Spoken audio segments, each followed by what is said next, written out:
Bon mercredi, bienvenue dans votre émission de La Victoire de l'amour. J'espère que vous allez bien aujourd'hui, que vous avez peut-être déjà pris votre petit café. Il y a des gens aussi qui nous écoutent le soir avant de se coucher. Ça dépend des personnes. Alors aujourd'hui, on rejoint notre amie, Geneviève.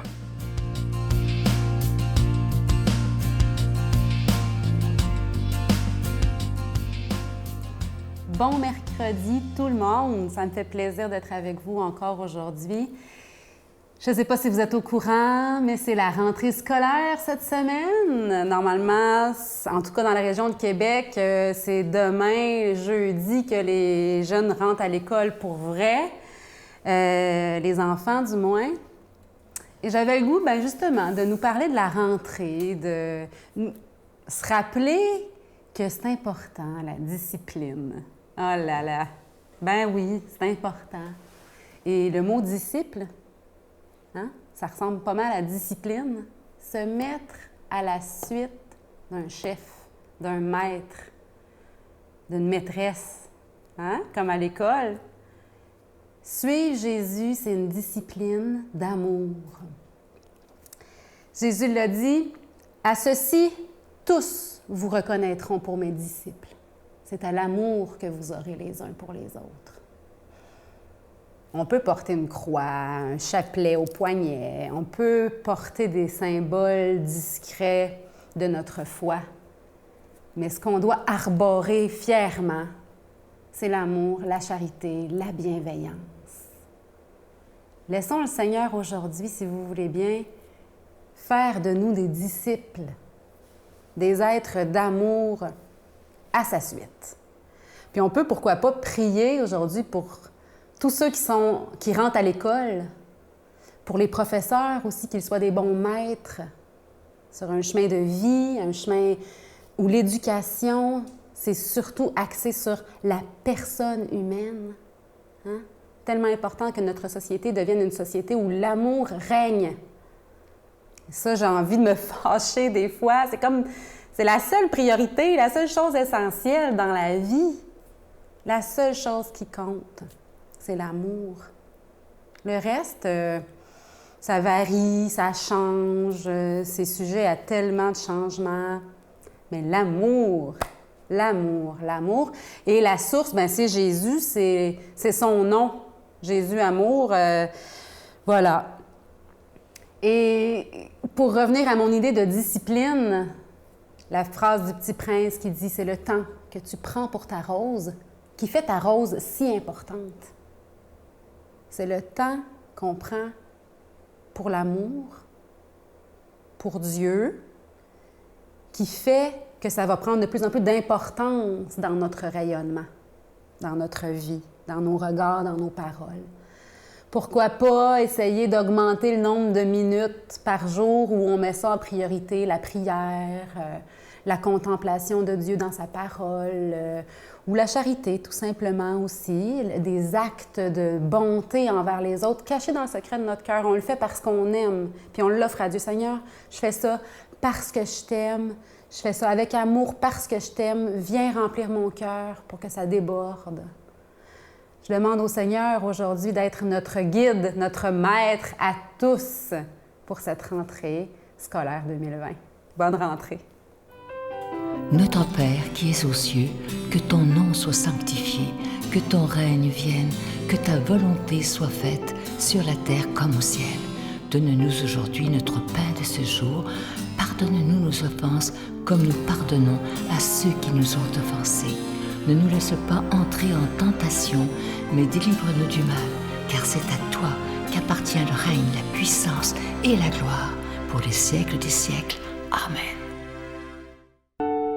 Je continuerai à croire, même si tout le monde perd espoir. Je continuerai à aimer, même si les autres parlent de haine. Je continuerai à construire, même si les autres détruisent. Je continuerai à parler de paix, même au milieu d'une guerre. Je dessinerai des sourires sur des visages en larmes et je tendrai les bras à ceux qui se sentent épuisés. Oui, je continuerai à croire. C'est avec une grande joie que je vous parle de ce magnifique cadeau du mois, une exclusivité de la victoire de l'amour. Vous allez voir, il est tellement beau. Il s'agit du bracelet en bois d'olivier véritable, orné d'une croix argentée en acier inoxydable. Et ce bracelet, il est déjà béni. Je vous rappelle, il n'est pas fait en usine, il est fait à la main, un à un. Alors, c'est très, très, très bien fait.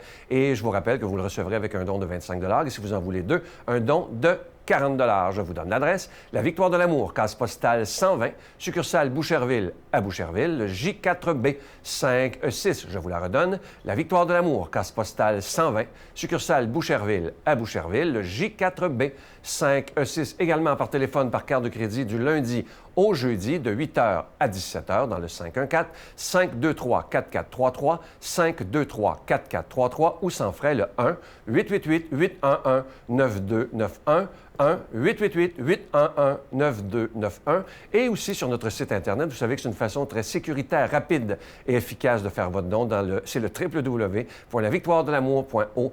Alors, je vous rappelle, le bracelet en bois d'olivier véritable, orné d'une croix en acier inoxydable. Et ce bracelet, il est déjà béni. Et comme je vous dis depuis quelques semaines, il y a des gens qui pensent que notre site Internet, c'est seulement pour faire des dons, mais pas du tout.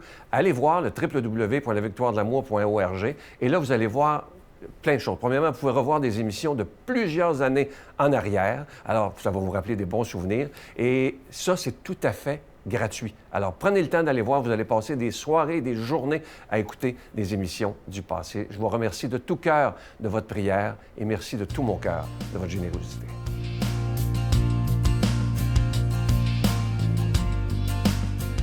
Mon Dieu, donnez-moi la sérénité d'accepter les choses que je ne peux changer, le courage de changer les choses que je peux et la sagesse d'en connaître la différence.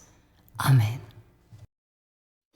Aujourd'hui, la parole de Dieu est proclamée par quelqu'un qu'on apprécie beaucoup. Il est de Paris, le bon père Michel Marie.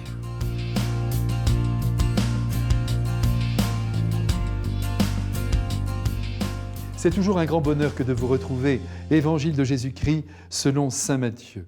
En ce temps-là, Jésus disait « Malheureux êtes-vous, scribes et pharisiens hypocrites, parce que vous ressemblez à des sépulcres blanchis à la chaux.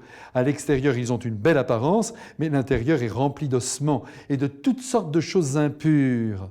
C'est ainsi que vous, à l'extérieur, pour les gens, vous avez l'apparence d'hommes justes, mais à l'intérieur, vous êtes plein d'hypocrisie et de mal. » Malheureux êtes-vous, scribes et pharisiens hypocrites, parce que vous bâtissez les sépulcres des prophètes, vous décorez les tombeaux des justes et vous dites « Si nous avions vécu à l'époque de nos pères, nous n'aurions pas été leurs complices pour verser le sang des prophètes. » Ainsi vous témoignez contre vous-même, vous êtes bien les fils de ceux qui ont assassiné les prophètes.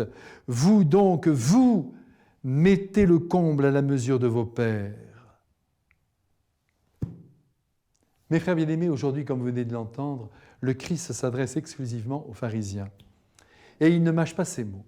Je pourrais même aller jusqu'à dire qu'il use de violence tant il est agacé, pour ne pas dire révolté, par l'attitude de ces hommes religieux à qui le peuple ne peut vraiment pas faire confiance, pour la seule raison que ces rabbis s'arrangent eux-mêmes avec la loi en la faisant tourner à leur avantage.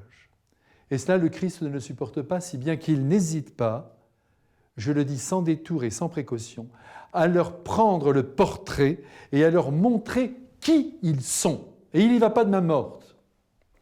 Nous découvrons déjà ici que les amis du Christ qui ont reçu la mission de lui ressembler ont le droit d'intervenir avec force pour confondre l'erreur ou l'hypocrisie. Vous avez ce droit et je l'ai avec vous. Nous ne sommes pas des bénis oui-oui.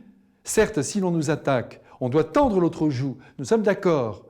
Personne ne doit essayer de sauver sa peau.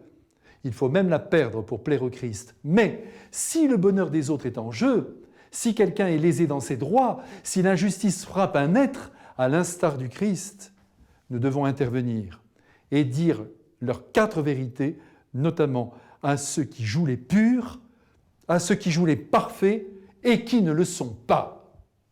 Ceci dit, regardons de près comment le Christ s'y prend pour confondre ses adversaires.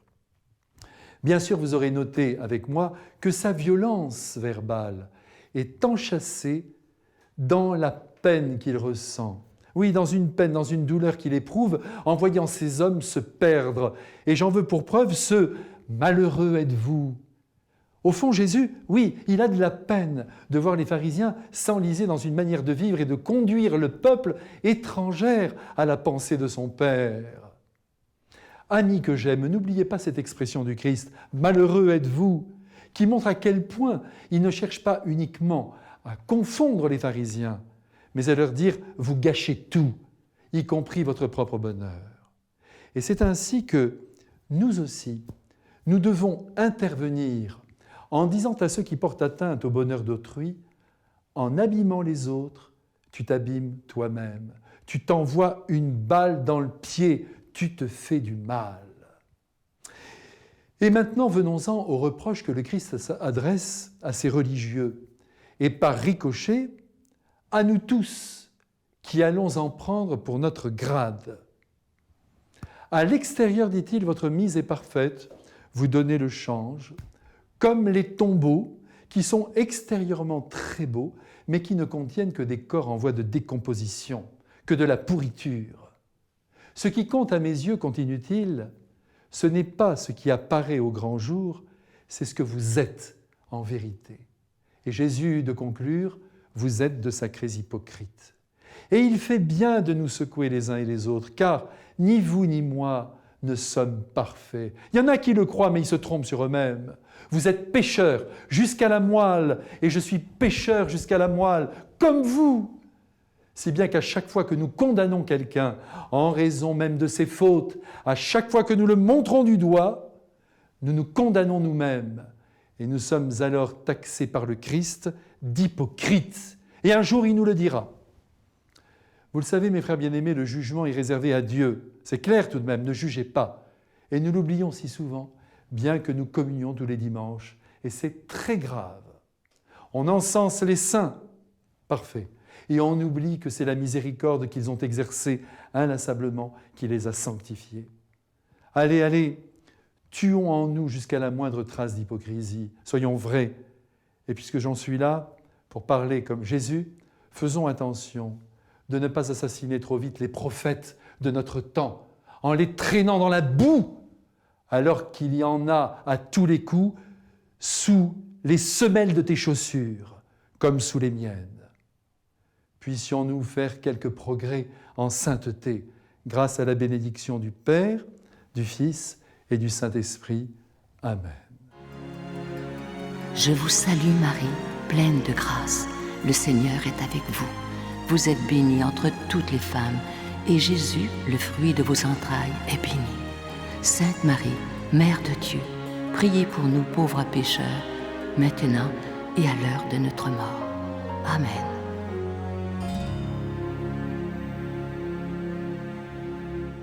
Avant de vous quitter, je vous laisse avec une très, très belle pensée. Écoutez bien. Si nous ne commençons pas par nous-mêmes, nous n'aurons aucun moyen d'aimer réellement, véritablement, les autres. Et ça, c'est tellement vrai, parce que Jésus dit, et ça, on l'oublie, il y a des gens qui pensent que s'aimer soi-même, c'est être égoïste. Pas du tout, là. Jésus le dit lui-même dans l'Évangile, « Aime ton prochain comme toi-même. » Parce que si on ne s'aime pas, on ne peut pas aimer les autres. Ça, Jésus le dit lui-même. « Aime ton prochain comme toi-même. » Et moi, je vois trop de gens qui m'écrivent et qui se dénigrent sans arrêt en disant « Moi, je suis rien, je suis pas bon, je suis pas bonne. » Un instant, vous êtes des enfants de Dieu. Il faut arrêter de dire qu'on n'est rien, qu'on n'est pas bon, qu'on est ci, qu'on est ça. Nous sommes des enfants de Dieu. Notre Père, c'est Dieu lui-même. Alors, on est quelqu'un, il faut apprendre à nous aimer avec nos qualités et nos limites. Bye! Alors, aussi bien mourir en faisant quelque chose pour les autres, en se donnant à 100%, puis en étant capable d'aimer. Parce que je pense que quand on se donne, on vit vraiment l'amour. Abba, Père, je suis à toi.